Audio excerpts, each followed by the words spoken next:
On blast. This is Ball on Blast, part of the On Blast Podcast Network. Available on iTunes, SoundCloud, and YouTube. If you like it, then subscribe and tell your friends. Holla. On blast. Thank you. You're far too kind for tuning in once again to a little thing we like to call the Ball on Blast Podcast. My name is Sheldon Alexander, and as always, I'm joined by my guy, Andrew Webster. Webby, what is good? We survived another trade deadline day. Hasn't it seemed like trade deadline day in the NBA has gotten way better over the last couple of years? Well, it became really deadline week because it overtook Super Bowl week. That's true. Right? With just all the rumors. Wasn't hard to everything do. Going on. Oh, that's also true. That's very true. But what a crazy week, right? And the AD rumors, Porzingis trades, LeBron and KD talk, like so much going on. And then trade deadline day still lives up to the hype. Great day for the NBA. The NBA is the best. I don't know what arguments people still continue to try to make, but the NBA stays winning. No? Absolutely. And really, this deadline day was about, like, it had a theme. It was those top 4 or 5 teams in the East are loading up because each one of them thinks that they can make the NBA Finals.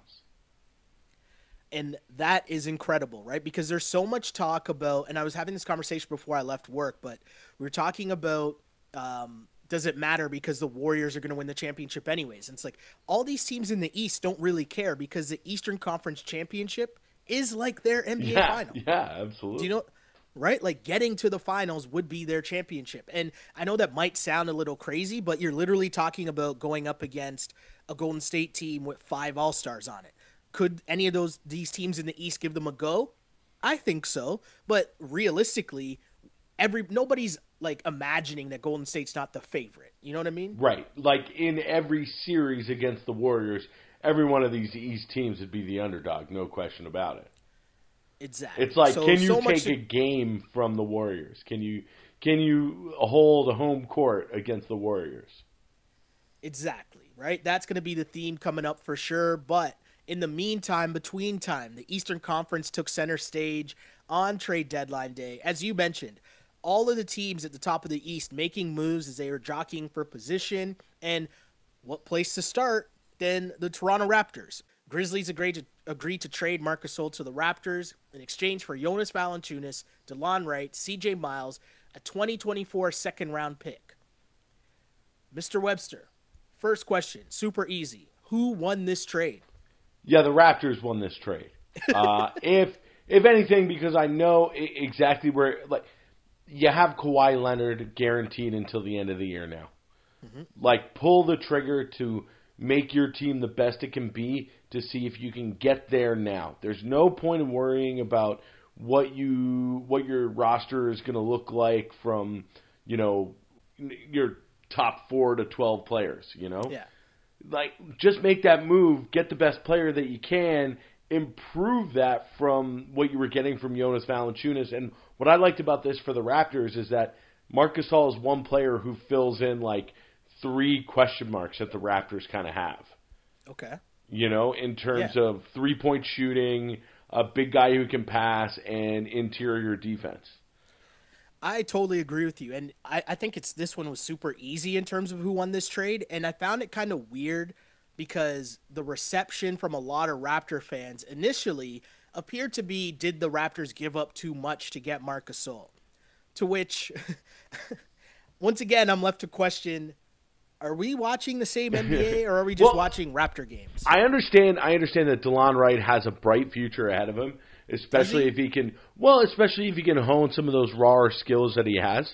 But you know what, man? You traded your backup center, your backup point guard, your backup point guard, the 11th guy off your bench, and a second round pick.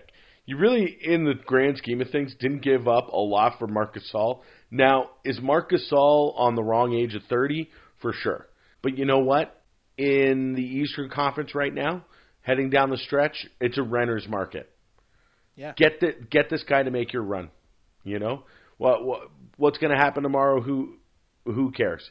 Get the best player, the biggest name, the 3-time All-Star on your team if you can do it, especially if you don't have to trade any starting talent.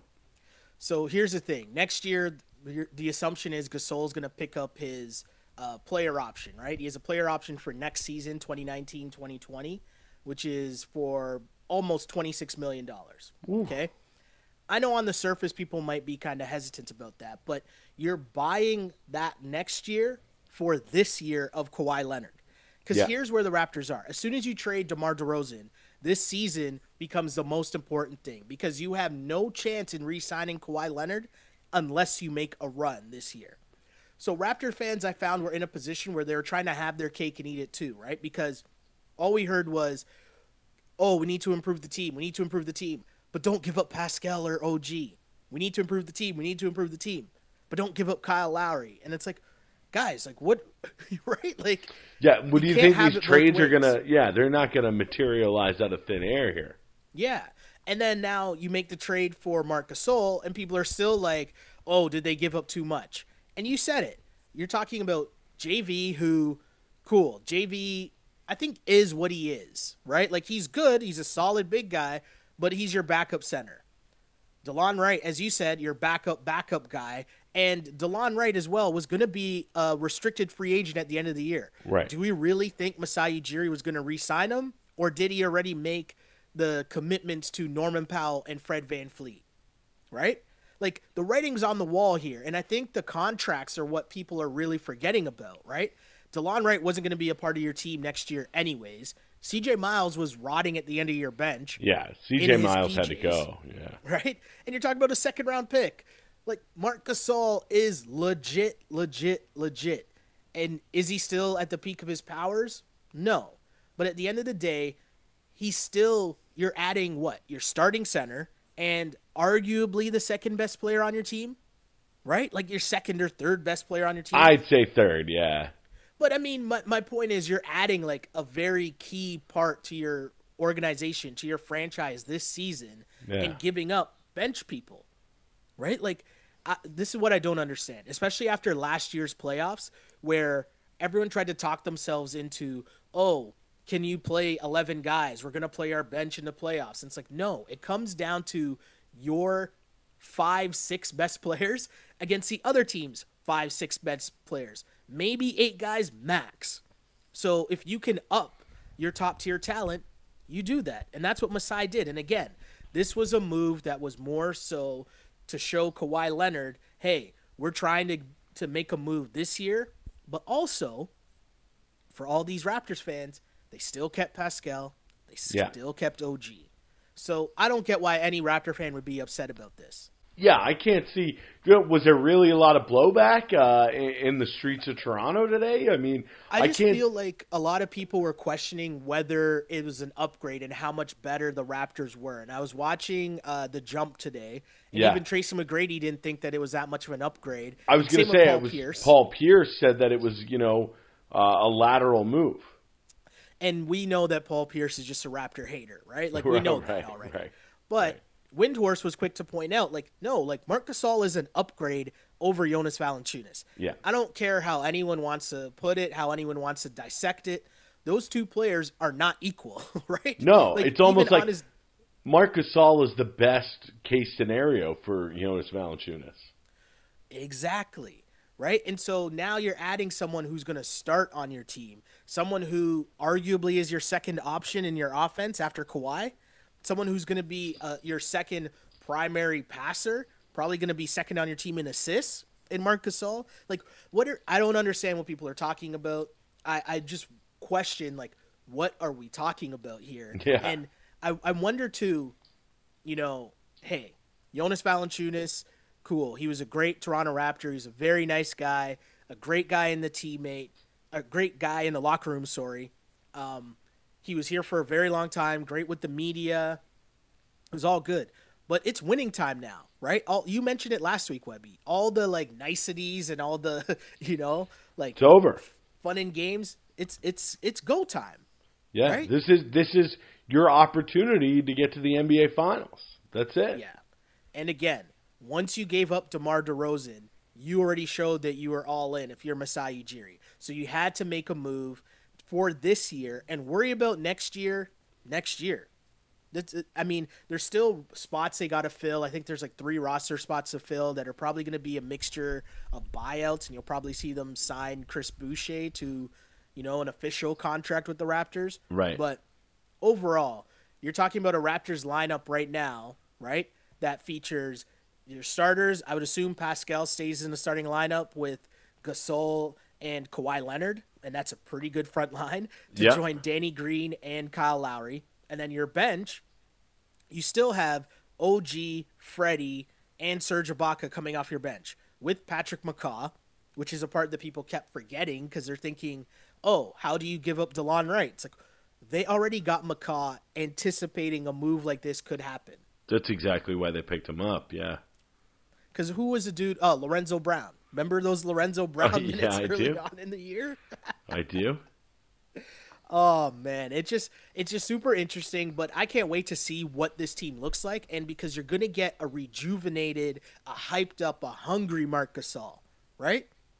Yeah, and this is something that I think that he's wanted over the last couple of years. Is that I'm sure he's licking his chops because he's going from one of the slowest offenses in the NBA in Memphis to a fluid offensive system in Toronto. I mean, we might see things from Marc Gasol that we haven't seen in a couple of years. Well, you think about it, and even though he's 34, the guy is still putting up pretty much 16 and 8 a night, career high 5 assists a game, or I guess 4.7. I'm rounding up. But essentially, after Jokic, he's the second best passing big guy in the entire NBA. Yeah. You add that to who brought up this stat. There's someone tweeted out this stat earlier on. Shane Young, right? He tweeted out, Marc Gasol passes 65.7 times per game, third most in the league behind Ben Simmons and Nikola Jokic. Going to be a great facilitator in Nick Nurse's offense. Now he has more shooters, another versatile guy in Siakam to work with, and a badass like Kawhi. I like this for Toronto. I totally agree. Yeah. Right? He fits perfectly in. You mentioned it, Webby. He's a guy that can step out, knock down the 3. He's not doing the 5 up fakes like JV does before he actually shoots it. Or even Serge, who was just on a 0 for 17 streak from 3, something like that, right? It wasn't good. This is a major upgrade.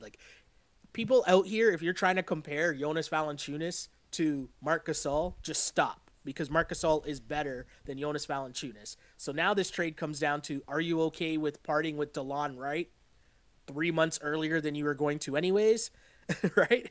And CJ Miles, who wasn't really playing anyways, or a second-round pick? What are we mad at? Good move for the Raps. Exactly. All of these pieces are second tier, and you traded them up for, like you say, a premier big man, a 3-time All-Star. You Exactly. do that 10 out of 10 times. Do people realize that? 3-time All-Star, Defensive Player of the Year, and he might not be the same defensive player. Obviously, he won Defensive Player of the Year in 2013, right? But it's not like he was a super athletic Defensive Player of the Year. So even if he's a little bit older, it's not like, he lost his hops or whatever. It's more about positioning and being a smart defender, right? Yeah, his game's always been below the rim. Below the rim, yes. Is it the Steve Smith? What do they call it? The Steve Smith low 5 or something? They had it on NBA TV. It's below the rim plays of the week or whatever. Something like that.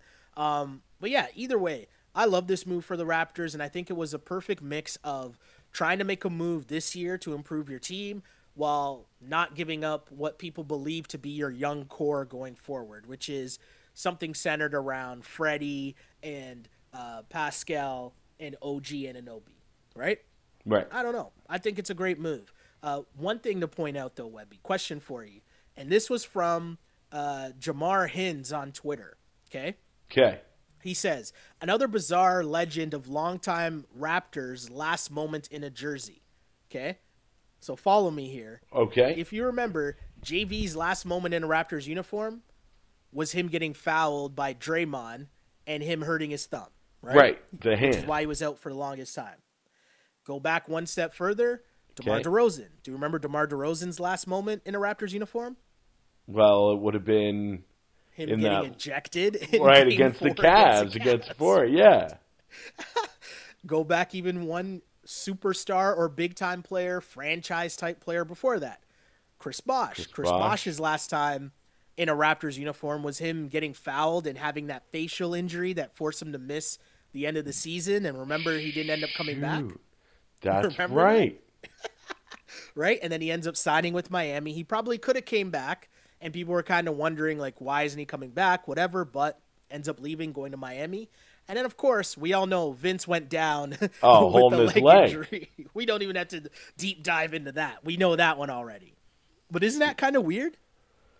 Jeez, you got to watch out if you get hurt. Let me tell you, if you're Kyle Lowry and you tweak an ankle late in the season, let's just keep your head on a swivel. That's very weird, though. So you mentioned your man's Kyle Lowry. There was a lot of rumors leading up to the deadline about Kyle Lowry. Are you happy that they didn't make the move and trade Kyle Lowry? Yeah, I mean, if you weren't going to get Conley back in that deal, I thought that deal of Lowry and JV for Conley and Gasol, that would have been – I still would have thought that would be a win for the Raptors. I agree. Because Kyle and Mike Conley are similar players. Conley might be a step or two better than Lowry, but the difference between Gasol and JV is so great that would have been a big pickup. But, yeah, I'm happy they kept Kyle Lowry. It's good to hear that this is where he wanted to stay. He was happy he didn't get traded away. And you know what? When the going gets tough here in the playoffs and late in the regular season, it's good to have a guy like that. A guy who's been there before and who's conditioning now to reach those different heights when it comes to the postseason. He's got those. So I'm glad that he stayed. Yeah, and here's the thing, too. Kyle Lowry knows that this Raptors team is really, really good, and they have finals aspirations, even before this deal for Marc Gasol. So, obviously, he wants to stay and be a part of that. Imagine the thoughts of getting traded to Memphis or getting traded to the Jazz, right? Like, you can be as salty as you want that DeMar got traded, or you can be as salty as you want towards Masai, but at the end of the day, this is a great situation for Kyle Lowry, right? Being an all-star again, and so you can see why he kind of seemed kind of flustered by the trade talks. Yeah. Right? And hey, I get it. And I'm glad that he stayed because I get it. And I think you're going to get the chip on his shoulder Kyle Lowry again, just because he wants to show, no, I'm here. This is my team. I'm still here to lead. One thing though, with getting Marc Gasol is because I'm still worried about Kyle Lowry's back. Right. Right. But I feel like Marc Gasol is going to help Kyle Lowry would alleviate some of the playmaking that Kyle Lowry had to do, right? Because sometimes it fell all on Kyle Lowry's shoulders. But now you have Marc Gasol in your starting lineup. Obviously, we've seen Pascal develop a lot more of his game. He's able to handle the rock, maybe be more of a facilitator. But the creating of plays doesn't just fall on Kawhi Leonard and then what kind of mood Kyle Lowry's in that game. I get what you're saying. And then so now you've got a third – look, you've got a third way of seeing the floor on offense. Yeah, just another set of someone who's able to create plays. I think what it is too. Deal. It's another adult. Yes. Exactly. Right. It's a guy who's fought these wars before. A guy who's been deep in the playoffs before. Mm-hmm. knows how this works. Like just having another adult on the court, I think, is a really good thing for the Raptors as well. For sure. And one thing I like to bring up, too, is we talk a lot about how great JV and Serge have looked this year. And I know maybe that's part of the reason why, for some Raptors fans, it was tough to see JV go because he was playing so well this year. Yeah. But one thing that we've said from the beginning is that a lot of the success that JV and Serge have had this year has been system-based. Nick Nurse has done such a great job in putting those two guys in positions to succeed, right? Letting them dominate the paint as the sole big guy on the floor. And now, instead of being like, oh no, well, JV was playing so well, why not think about what Nick Nurse and this system can do for Marc Gasol, right? Who's better than both Serge and JV. So what's he going to do in this offense where he's able to play a bit of the stretch five and handle the ball at the post and have the offense run through him at the top of the key? Like, I can't wait to see how that's going to play. Imagine him at the free throw line with, Pascal and or Kawhi cutting to the basket, Danny Green sitting in the corner spotting up. Like, this is going to be a great look for the Toronto Raptors. And again, the system that Nick Nurse put in, it's like Marc Gasol is almost the ideal big guy that you would want in that place. So, I don't know. Great move. And also, one thing to bring up, this was something that was talked about from last season as well. Don't you remember? I remember us doing this podcast and us talking about potential Marc Gasol deals last year, and it just didn't happen, right? Gasol's name has been linked to the Raptors for a couple of years now. Yeah, like you say. Yeah. It's been a while. I see Masai Ujiri is now talking finally because I guess it took a while for the deal to go through. He's probably also trying to make some moves. Yeah. He's got some roster spots to fill. But if we move on, overall from the Raptors, though, you like that move, Webby? Yeah, we're in agreement, right? Yeah, we're giving that a thumbs up. Definite thumbs up. Another win for Masai Ujiri, who always seems to just make great moves. And to me, I was happy because he didn't stand pat. But also, I don't really know if he could have stood pat because there's so much, as mentioned before, that went on in the Eastern Conference. The other top-tier teams, you had the Philadelphia 76ers making moves and the Milwaukee Bucks. The Milwaukee Bucks adding Nikola Mirotic. Webby, what did you think of that move? What do you think about this trade? And let me just bring up the official trade. Mirotic going to Milwaukee in exchange for Jason Smith, Stanley Johnson, and a couple of second-round picks. What do you think of that trade and the addition to the Bucks? Yeah, again, there's going to be a through line through each one of these moves, and we can even talk about Boston as well. But each one of these teams that made a move or stayed pat in the East did so to strengthen where their team is strong already, I think. Like, they each took a look at their roster and said, this is the move we need to make our team peak. This is what we can do in, short of getting Anthony Davis, Yeah. Yeah, so, no, definitely. So the Bucks look at their team, their surround Giannis with shooters. Like the 2009 Magic with Dwight Howard. Yeah. Take your superstars surrounded by shooters. So what did they do? They went out on the market and they got the biggest guy who can shoot threes, the best in Mirotic. 6'10", exactly what they're looking for. The Raptors did the same thing. They needed, like we said, an adult, 3-time All-Star, the biggest name there that was available, who's a big guy who can pass. You get Marc Gasol. Yeah. The Sixers, they needed to get rid of some dead weight on their team while adding, somebody who can knock down three-pointers on a consistent basis whose name isn't J.J. Redick. You don't want that guy that you're relying on for outside shots at age 34 or 35 or whatever Redick is. For sure. And I'll start with the Bucks first, Webby. I think I agree with you. What the Bucks did was great, and it's funny because Raptors fans probably just watched what the Milwaukee Bucks have to offer and seen what Brook Lopez was doing for the Bucks. Now if you plug out Brook Lopez and in crunch time you go with Mirotic at that 5 with Giannis, nasty, right? Like, it's disgusting, right? It's like taking what Brook Lopez was doing but adding a legit actual shooter in that spot. That could be kind of scary. I think that Brook Lopez has been really great. He has been. No, definitely. Definitely. But again, having in crunch time, being able to rely on a guy like Mirotic is definitely a step up. And that's a dangerous. Now they're looking more dangerous. And what the Sixers did makes them look more dangerous. I mean, Tobias Harris guy's a baller. For sure. And again, we talked about how this week went in the NBA in terms of deadline week. And it almost seemed like you couldn't go to sleep because at 2:23 a.m., right? 2:23 a.m. on the East Coast, Woj, Yamans, of course, dropping bombs. Sources, Clippers and Sixers agreed to trade Tobias Harris, Boban Marjanovic, Mike Scott for Landry Shamet, Wilson Chandler, Mike Muscala, 2020 first rounder, and a 2021 unprotected first via Miami, and 2 second rounders.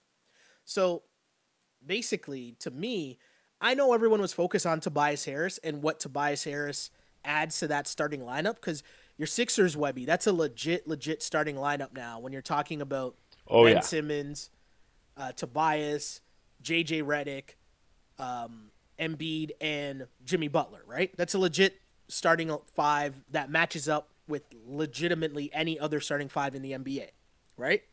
Not mad at that. But I think the even bigger deal that was done in this deal, or overall just what the Sixers did at the deadline, they improved their depth a lot. They made another move to get Jonathan Simmons. Also, Boban can give you some minutes, and Mike Scott's a solid pickup, no? So I think Jonathan Simmons has about sixth man of the year potential. If he can stay healthy, and in the playoffs, he could be a really dangerous tool that the Sixers use. I like Jonathan Simmons a lot. He's really talented. It was a really, really good pickup by the Sixers. And again, I think Markelle Fultz, we obviously know the tough times it's been for Markelle Fultz, and he probably needed the change of scenery. And for the Sixers to turn a really tough situation that Markelle Fultz became into a good, solid bench player, another wing that they really needed in terms of just adding depth, because that last game I watched with the Raptors and Sixers, my biggest takeaway was that there is no depth at all on that Sixers team. No. And even in getting Tobias Harris, I know Tobias Harris is going to be a good player for you guys, but the depth that overall that they were able to add, Markelle Fultz wasn't in the lineup. Who knew if he came back what he would bring?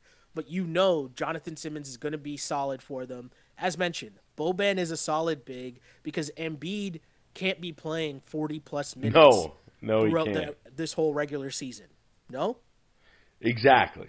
Well, and not only that, but the Tobias Harris thing is really interesting. How do you see that working out with Tobias Harris? Another player, he doesn't need the ball in his hands, but at the same time, just how do you see it fitting with Tobias Harris and Jimmy Butler and Ben Simmons and then JoJo? His game is pretty similar to Jimmy Butler, maybe with a little bit better three-point shooting over the last couple of years. But here's what I like about Tobias Harris is that he seems like a really laid-back guy. Mm-hmm. He's not one of these big personalities who commands the spotlight. This seems like a professional, a guy who gets down and does his business, doesn't let the outside things, distract him too much. He's got his buddy Boban. I like that he and Boban have that nice bromance going on, and so I'm glad that his buddy is there as well. But personality-wise, I think it's going to be good for people who might not be as deep dive into the Sixers as you are, Webby. I know exactly what you mean, because you think of Joel Embiid. Joel Embiid is fairly loud on Twitter, on social media. He's always going to be in the headlines for doing something wild and goofy or whatever, right? Ben Simmons is dating a Kardashian or a Jenner or whatever. Right? That's what I'm talking. Exactly. Ben Simmons has his own stuff going on. Jimmy Butler, his resume, especially this season, has been well documented. Speaks for itself. Exactly. Tobias Harris, as you mentioned, is just him and Boban having a lot of fun, but also I'm a huge fan of the Dan Le Batard show, and every week they have Stan Van Gundy on. And just last week, Stan Van Gundy was on talking about how one of his favorite players he coached was Tobias Harris and how tough it was to trade him in the Blake Griffin deal, but that they still remain friends. And then Tobias Harris came on, and you know what they were talking about? They're talking about how Stan Van Gundy's wife still follows Tobias Harris on Twitter or whatever. And she was telling him about, he put out a bunch of books that he was reading or that were on his list to read. And he was sharing it with his followers. That is just the anti everything else going on with the Sixers off the court, right? Exactly. It's just such a cool and a solid pickup. But also, talk about Elton Brand. Elton Brand, I saw this on Twitter. Elton Brand has been the Sixers GM for 140 days. That's just about 4.5 months. He's already acquired Jimmy Butler and Tobias Harris. Just in 2015, 2016, Elton Brand was still playing in the NBA. How has he pulled this off already? This is a team that didn't have a general manager for 8 months or 6 months. They didn't even have anybody there. But, hey, Elton Brand is making some bold moves, man. He's going for it. Well, you'll appreciate this. The Sixers starting lineup on February 8th, 2017. Oh, yeah, hit me. Point guard, TJ McConnell. My boy. Shooting guard, Gerald Henderson. Small forward, Robert Covington. Power forward, Ersan Ilyasova. Center, Jahlil Okafor. So that was the first time Ersan Ilyasova was on our team. He ends up leaving and then coming back. Well, 1 year, 2019, February 18, 2019, again, potential starting lineup. Ben Simmons, JJ Redick, Jimmy Butler, Tobias Harris, Joel Embiid. Wow. That's Talk about makeover, right? Which one would you rather have? It's like a before and after picture on those weight loss commercials. Yes, those like fit tummy tea on Instagram models. Oh man, so good. But you mentioned the top teams in the East, and the Boston Celtics did make a move, but maybe that is the best move in the sense that the best news they got was Anthony Davis wasn't traded. So yeah, that exactly. means they're in the sweepstakes this offseason, right? Seriously, and like, what move were they going to make other than getting AD? They honestly, of all the four teams, got the best news of the trade deadline, I think. So if we talk about the teams that did make a move in the East, who do you think did the best job at the deadline? Not necessarily deadline day, but let's just say roster moves this past week. Who are you giving the nod to? Is it the Raptors getting Marc Gasol? Is it Mirotic going to the Bucks? Or is it the Sixers moves, as we just mentioned, adding Tobias Harris, Jonathan Simmons, Boban, and Mike Scott? Don't sleep on Mike Scott, by the way. I don't think it's the Sixers because I think that the draft picks they gave up are a little, when compared to what the Bucks and the Raptors gave up to get their respective trade targets, what was more than they gave up, right? So, and then if you look at it, if you break it down then to Mirotic or Gasol, listen, Gasol's made 3 All-Star games. Okay. So I think the Raptors won the trade deadline week. But really, I'd say the winner of all the top teams in the East is Boston. Interesting. Very interesting. Because honestly, Anthony Davis is the ultimate prize, and they've kept themselves in it. And with what happened with Anthony Davis, it's not looking like he's going to go to L.A. Do you want to talk a little bit about Anthony Davis here? Because we probably should. Yeah, so there's reports that Stephen A. Smith said, I was told eventually Pelicans GM Dell Demps would have been fired had he made the Anthony Davis trade. Okay? That's from Stephen A. Smith. Another reporter says, have been hearing that some within the Pels organization want an AD trade now, partly to get the PR mess/distraction out of the way. But owner Gail Benson and VP Mickey Loomis, who are more focused on the Saints, are unfazed by the noise. So, the Pelicans don't trade Anthony Davis. Woj said that Anthony Davis, they will allow him to play because obviously he's healthy. But what do you make of the Pels? Do you did they make the right move by not trading Anthony Davis? Well, I like that they were so petty to work the Lakers like they did. Like what they did to the Lakers over the last week has been unbelievable and unprecedented. Yeah. It's insane. Now, did the Pelicans make the right move? Time will tell. You know, it'll really depend on what they can get back for him come July 1st, because I'm sure Boston won't be the only team that's going to offer them a whole crap load of assets to get AD off their hand. But I do think that what Boston can offer them in July is going to be more than what the Lakers can. See, I don't know. Here's my thing with the Pels. I think the Pelicans messed this up. And the reason I think they messed this up is because they went too far to a level of petty. And are you going to get a better deal than Lonzo, Kuzma, Ingram, whatever vets between whatever combination of Rondo, Stevenson, whatever were available, plus 2 first-round picks? Are you ever gonna get a better deal than that? You are. Even when you include the Celtics. Because remember, if you're Danny Ainge, okay, and Kyrie Irving, well, it's gonna be chicken and the egg. Kyrie Irving, who knows what he's gonna do? You don't know what he's gonna do. But Anthony Davis is telling you he's not re-signing there. He's going to the Lakers. You're going to put Jason Tatum in a deal to get Anthony Davis, not knowing if he's going to stay beyond the year or if you have Kyrie Irving? That doesn't make any sense to me. Why would Danny Ainge do that? Why would you give up? But if you're the Pelicans, why would you do it the other way? What's the best piece you're getting back? I'm not mad at those three players, man. What? Kuzma, Lonzo, and Ingram. No, and come on, man. And 2 first-round picks. But first of all, it was never going to happen. That's the thing. That's fair. We can argue about this till the truth is that this deal was never. It's the weirdest thing. It's the craziest thing. Who messed up more, the Pels or Team Rich Paul and Clutch Sports and LeBron? Yeah, I'm going to say LeBron took the L on this one. Okay. I really do. They played their hand wrong.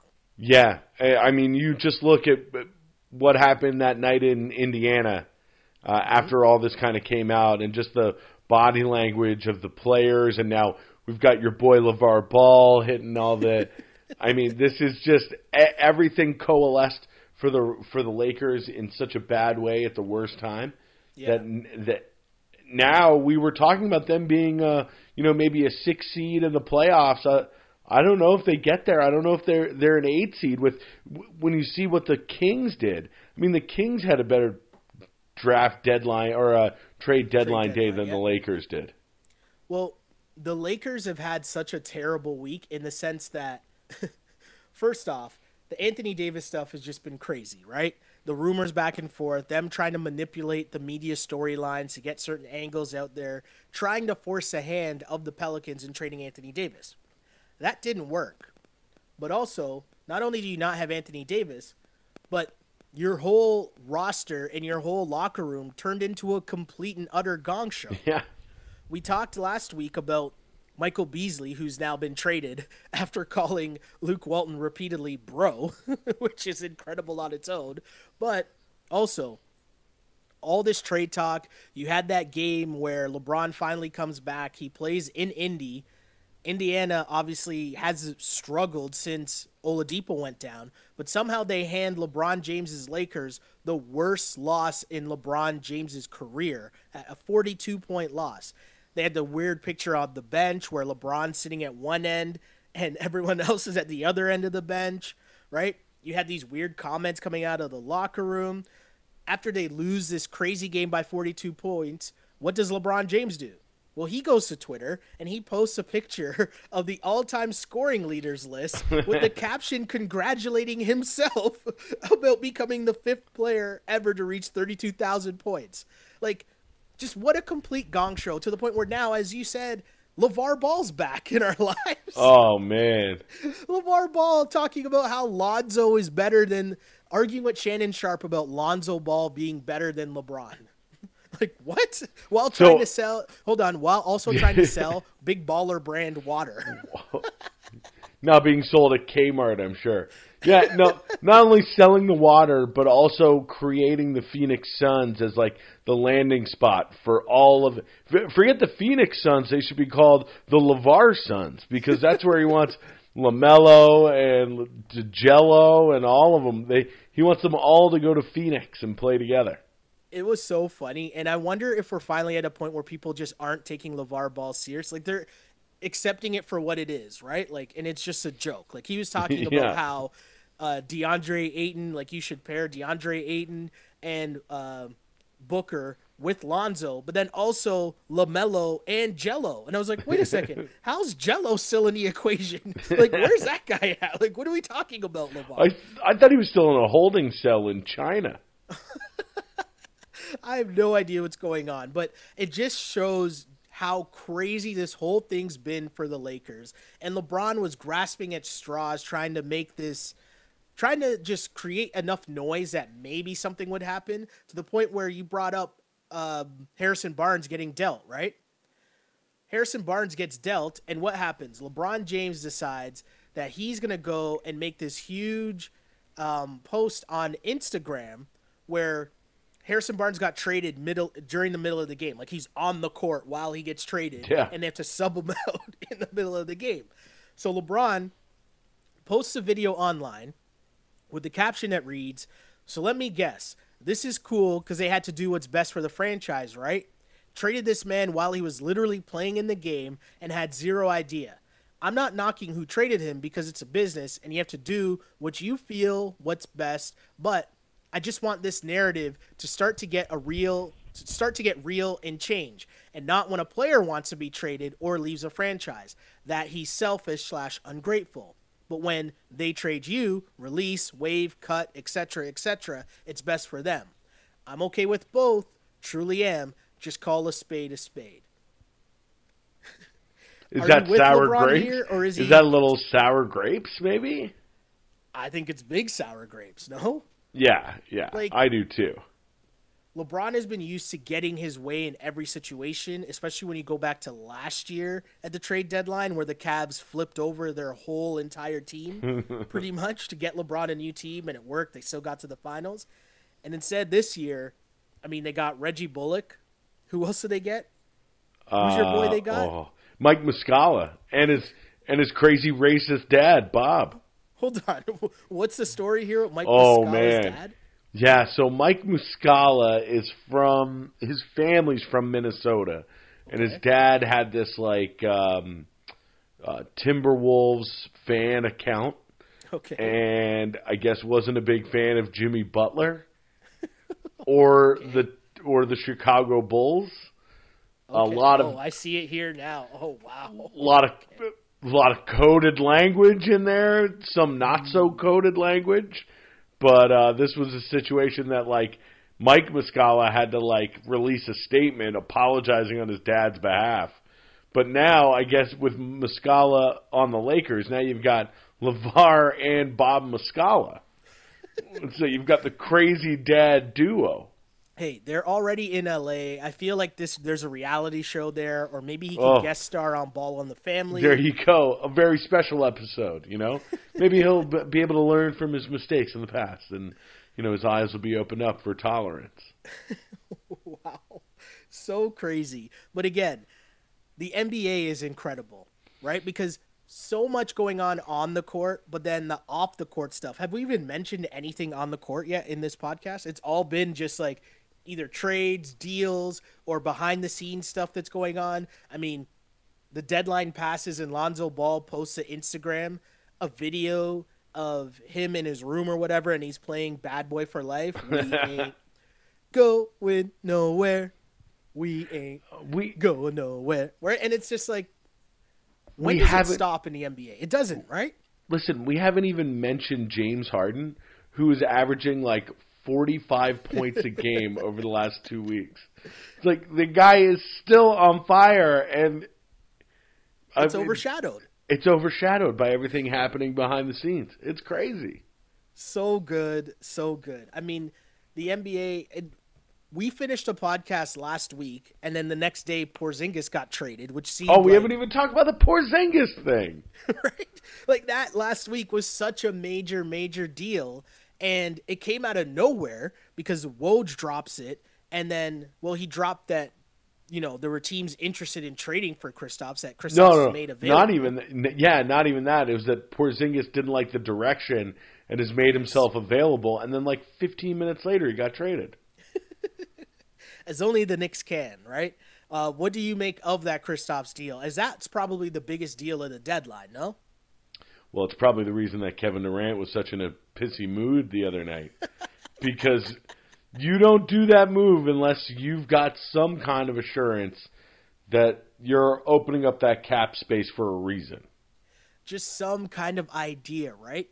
And if you're Kevin Durant, here's the thing. So should we get into the Kevin Durant stuff first, or I'll tee it up by saying this, okay? If you're Kevin Durant, you could end this noise, right? The trade for Porzingis happens. Everyone assumes that it's because there's got to be some wink, wink, nudge, nudge behind the scenes deal between Kevin Durant or some other star to have them go to New York next year. Or else, why do you give up Porzingis, who's under team control, on his rookie deal? It doesn't make sense, right? But instead of just coming out and saying something like, I'm not talking about this, or this is ridiculous, or I have nothing to do with that, instead, Kevin Durant doesn't speak to the media for 8 days? Yeah. Then when he does speak to the media, we have this exchange. Reporter, we've noticed you haven't talked in a while. Is it anything to do with something on your mind? Kevin Durant, quote, why do you care? I feel like talking. I didn't feel like talking the last couple days. Nah, I just didn't feel like it. Reporter. Anything to do with the conversation about free agency? Durant, quote, that's a conversation you're going to have. I don't think about that stuff. That's your job, close quote. Okay. Reporter. You've been around the noise for so long. Is it bothering you more this year? Is it louder this year? Kevin Durant, quote, it's unnecessary. You got a dude, Ethan Strauss, who comes in here and gives his whole opinion on stuff and make it seem like it's coming from me. He walk around here, don't talk to nobody, just walk in here, survey, and write something like that. Now y'all pile it on me because I don't want to talk to y'all about that. I have nothing to do with the Knicks. I don't know who traded Kristaps Porzingis. That got nothing to do with me. I'm trying to play basketball. Y'all come in here every day, ask me about free agency, ask my teammates, my coaches, rile up the fans about it. Let us play basketball. That's all I'm saying. Now, when I don't want to talk to y'all, it's a problem with me. Come on, man. Grow up. Grow up. Yeah, you. Grow up. Come on, bro. First off, sidebar. You know I'm always here for a bro. Right? Yeah. As stated before on this podcast, I enjoy nothing more than the sarcastic bro. Right? Continuing here, though. I come in here and go to work every day. I cause no problems. I play the right way. Well, I try to play the right way. I try to be the best player I can be every possession. What's the problem? What am I doing to y'all? Reporter. You weren't talking to the media. Durant. So? Who are you? Why do I gotta talk to you? Tell me, is that going to help me do my job better? Nah, I didn't feel like talking. Reporter. Questions about the fans wondering why he's not talking. Durant. I just don't trust none of y'all. Every time I say something, it gets twisted up and thrown out in so many publications trying to tear me down with my words that I say. So when I don't say anything, it's a problem. I just want to play ball. I want to go to the gym and go home. That's all. Is that a problem? All right then. Mr. Andrew Webster. Whoa. Salty Kevin Durant is back. What do you make of this whole situation by a man's KD? Well, I don't know how he's going to handle New York if he can't handle Golden State. Like, if he can't handle these questions, he should have never left Oklahoma City. You know? It doesn't make sense, right? You have to know that as an NBA player, as a professional, you can't just play ball, go to the gym, and go home. That's all. That's not how it works, right? The media plays a big role in hyping up storylines, making the fans interested in the games. I know that post-game talking might not be a thing that people are interested in. Ryan Russillo today brought up a great point. Like, when was the last time you read a game recap, right? Like, yeah. I understand. Those things don't matter. I understand how that can be annoying. But Kevin Durant can't play innocent in this situation. No, right? it's almost like he's doing this on purpose because he knows it's going to get some media traction. Like, you can't tell me that he's not doing this on purpose. Interesting. Like, he knows the reaction that he's going to get every time he does something like this. If he really didn't, he could just still not say anything. But he gets goaded into it. He loves it. He loves it. The whole thing, too, about the Knicks that I don't understand, when that trade happens and the rumors are out there and the front page of the New York Post says living on a prayer, and it's a picture of Kyrie, KD, and Zion in Knicks jerseys. Right? Yeah. All that's going down. Why would you avoid talking to the media? All you have to say is, I don't know anything about that. Guys, you know I'm not going to talk about free agency. I'm focused on this season. And that's it.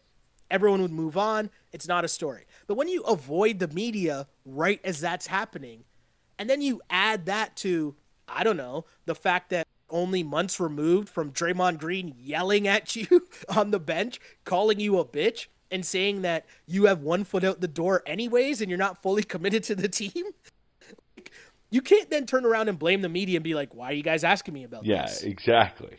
It doesn't work. Plus, add in the history of his burner accounts and all that stuff. It's just like, dude. He's almost got an obsession with it, you know? I just don't get how LeBron can be out here manipulating the media in so many different ways. And we might laugh at LeBron at certain points. Off looking like this, really, No. ever, no? No, he never, like, if anything, he comes off as a little too polished. Or just so salty, like so mad. Like, why are you so mad? You can't be this upset. Although the one thing that I found very interesting from that Ethan Strauss article was the fact that KD thought when he came to the Warriors and they beat LeBron in the finals, he thought everyone was going to make him the best player in the world and everyone was going to think that he's better than LeBron. And that didn't happen. And so we're kind of at this point where we're at now where, well, why would he go to the Knicks? Well, because he didn't get the validation he thought he was going to get when he came to the Warriors, right? Like, this Knicks thing just makes too much sense. No? Especially if he can get another max guy in there. And he might know a couple because there's a lot available. Yeah. There's a lot available. Super interesting. A lot available for the free agency, but a lot of the guys that might be available in free agency happen to be picked by LeBron James tonight in the All-Star draft. I noticed that. Did you get a chance to catch any of it, Webby? I just saw the results. But I heard there were lots of jokes. It was pretty funny. I enjoyed it. I enjoyed it a lot. I was going to say, I sounded like Giannis was really holding his own, you know, for a guy whose English isn't his first language. He's got a pretty good handle on a sense of humor. It was really entertaining. It was fun. They had fun with it. They were joking around. LeBron did exactly what we talked about last week in terms of just being the biggest troll ever, and he made sure to draft KD. He drafted Kyrie. He drafted Anthony Davis. He drafted Klay Thompson. Like, all the free agents that have some, in one way or another, been linked to LeBron this year or in the offseason, LeBron made sure to draft them all. It was really funny. Then they made a trade midway through. Yeah, no, I like the trade. Russ, so right? Russ and Embiid are on the same team? Right? Like, they had a lot of fun with it. I'm glad that it was televised and, you know, they kind of did the interview throughout with Ernie and Shaq and the TNT guys. Like, I thought that was really fun. It's just another example of the personality that the NBA players get to show that make their league what it is. Why LeBron James is LeBron James. As I'm watching the Celtics lose on their home court to the Lakers right now, Lakers are all jumping up and down. Looks like there was a buzzer beater or a game winner for the Lakers in Boston right now. So, yeah, the Lakers season Rondo. Rondo. Craziness. But so much going on, Webby. Just All-Star game coming up, trade deadline going on. It's all happening. Everything is happening. Great stuff. The NBA trade deadline. I guess the one last question I want to ask you, Webby, just to wrap up what's gone on trade deadline-wise, is how do you rank the teams now in the Eastern Conference? I don't think that there's change. I think that it's I don't think that there's much change from our last ranking, where I have Toronto, Milwaukee, Boston, Philly. Okay. Interesting. But I think that there's a really good chance of Philly being able to leapfrog Boston and Milwaukee by the time the season's over, depending on how well Tobias Harris fits in. Yeah, the second round of the playoffs in the Eastern Conference is going to be, man. It's going to be a problem. And home court's going to matter so much. It's going to be incredible. Webby, normally we close out the podcast by doing a little something called Ask on Blast, where we talk or recommend something in music or something in pop culture. One thing I'm going to recommend to you. Okay. And I didn't even send this in the email. I hope it's what you're going to talk about, because you go first and then I'll go. Okay. I don't think you know where I'm going with this at all. But one of our buddies, former coworker Matt Lowe, got me. Yes. He told me to check out the Avicii doc on Netflix. Oh. And I actually was super interested in it. Like, I found it really, really interesting. And he's the guy who passed away, right? Yes. But this is a documentary. Like, he's heavily in the doc. So they were making this doc about him and the end of his career. So he's in it, and so is all the people around him. It just turns out that he happened to pass away. Huh. Right? So, like, that kind of made the story a little, I mean, I don't want to give away the doc, But Yeah. at the end of the day, it's a really interesting doc talking about, like, a music fan will really appreciate the intricacies of how he works and how he put together the music, but also turns into a really, like, kind of sad story towards the end of his career. Yeah. Good watch. Highly recommended. I think it's called, like, The Lost Stories. Yeah, I see it on Netflix all the time. I will check it out for sure. Good watch. Highly recommended. Highly recommended. It was actually recommended by you to me indirectly, and it's also going to lead in to a nice little plug here. Okay. But I watched the first episode of the new challenge season today. Oh, okay. I'm back in. Hold on a second. I love here how I'm the one that does a podcast about the challenge, and I didn't even make that my recommendation this week, which is the easy plug to make on one podcast. Don't worry. I've got your back, brother. I am back in. It's got pretty much. So there's a couple of things that I love. All right, about the challenge and the nuances, and it's like an old friend that you haven't seen in a while. Mm-hmm. You know, they're doing the same. They're doing really great, and so I guess now you're way more familiar with this. With this new season of the challenge, they got the challenge vets. Yep. The guys we know, and then they have all of these like reality show people. So people from not just like MTV reality shows, but from Big Brother and my dude from The Bachelorette and these all British over the place. These British ones, like British reality shows. They're all showing up, and let me tell you, okay, already, I'm glad to see Cara Maria is back. Glad to see Cara Maria is still having sex with her with her teammates. It's like, how many has she gone through now? She must be on. She was like, I love this guy Paulie. I was like, I've never heard of this guy. He must be new. Oh yeah. She's like the Black Widow. He's gonna go crazy like Abrams did.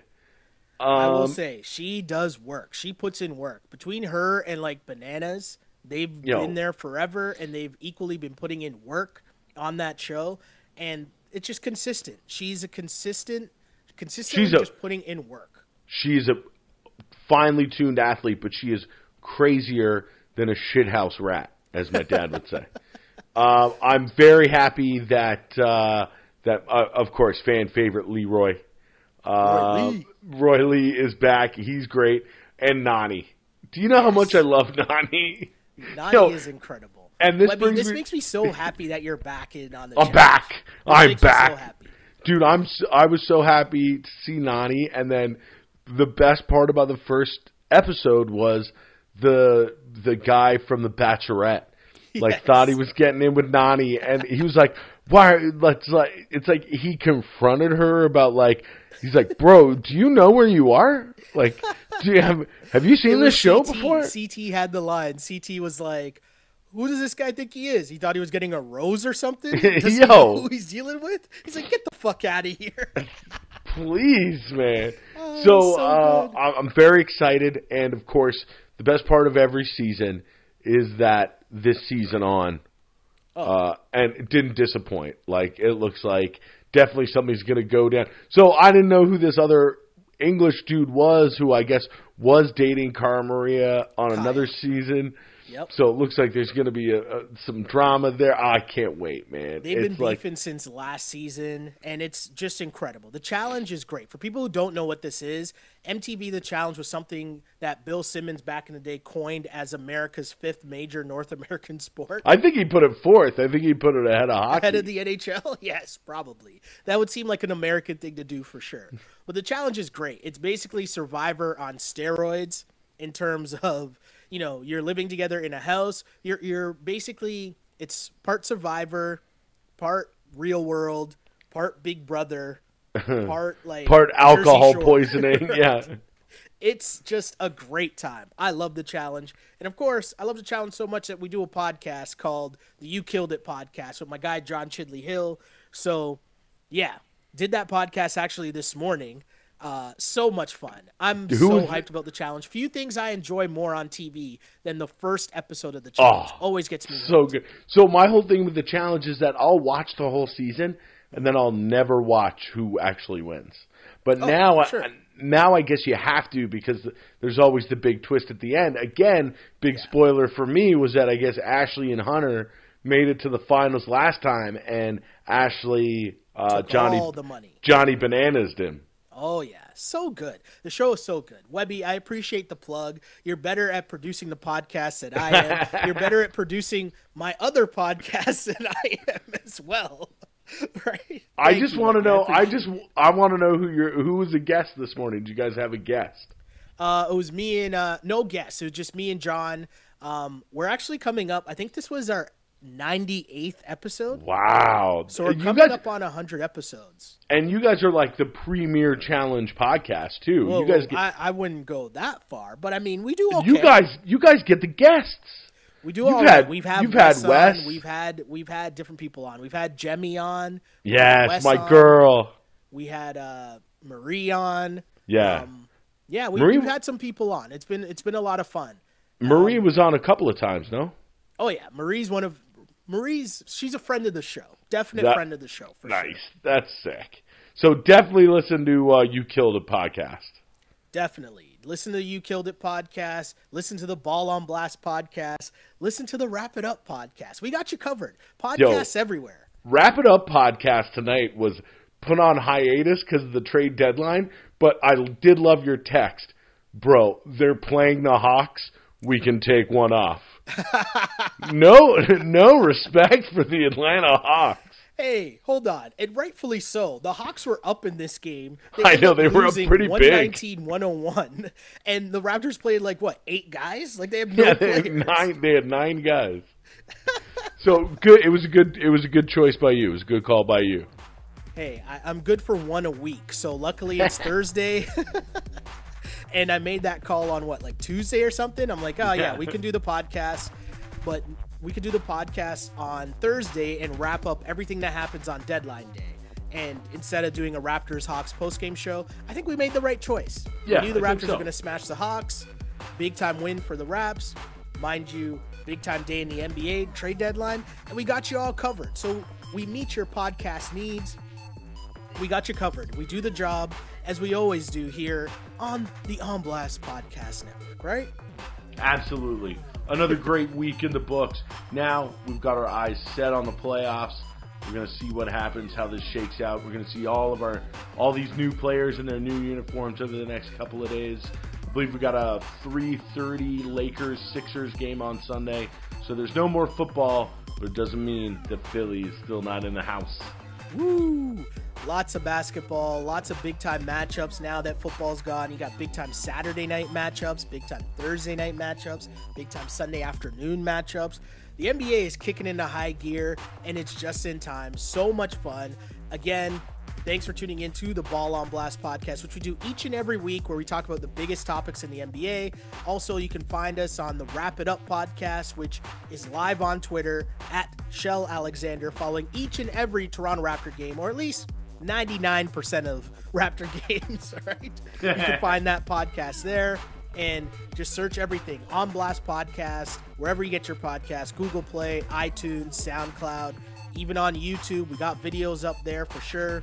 We take little bits and pieces and put those videos up on YouTube. Thank you guys all for supporting the movement of all these podcasts, because we do it all for you, the people, to interact and discuss this game that we all love, which is the NBA and the game of basketball. Webby, if people want to hit you up and talk some trash to your Sixers, where can they hit you up? Very easy. On Instagram and on Twitter, it's the same. At AWebster84. And just ready to watch a little Tobias Harris soon. Hey. And again, my name is Sheldon Alexander, and I used to pray for times like this to rhyme like this. This is the Ball on Blast podcast. As always, unpolished and unapologetic. Until next time, see ya. Peace.